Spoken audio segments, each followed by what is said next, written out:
নমস্কার বন্ধুরা, আজকে আমি কথা বলবো। দেখবেন প্রতিটা ঘরে ঘরে যখন কাশি হয়, ছোট থেকে বড়, মনে কাপ সিরাপ খেয়ে খেয়ে একদম হাঁপিয়ে উঠছেন, এরকম অবস্থা যে কাপ সিরাপ আর কাশি কমছে না। তো আমি একটা আগের ভিডিওতে একটা বলেছিলাম যে আয়ুর্বেদিক এই প্রিপারেশান এই পাতা দিয়ে এই করে ফুটিয়ে খাবেন, ভালো কাজ করবে। আপনারা অনেক আমাকে সাপোর্ট করেছেন। তো আজকে আমি বলছি যে অনেকে তো টাইম হয় না এরমভাবে, আর সবসময় ওই পাতা খুঁজে পাওয়া যায় না।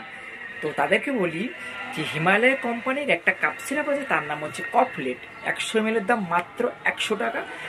এটা হচ্ছে যারা বড় আছে 2 চামচ করে দিনে 3 বার, এবং ছোটরা যারা আছে 5 বছরের নিচে মোটামুটি 2.5 থেকে 3 ml করে দিনে 3 বার। তারপরে যারা হয় 5 ml করে দিনে 3 বার এটা খেতে পারে। দেখবেন এটাতে অনেক রিলিফ পাবেন। গলা ইরিটিং ড্রাই কাপে এটা ভালো কাজ করবে, গলা খুসখুসে।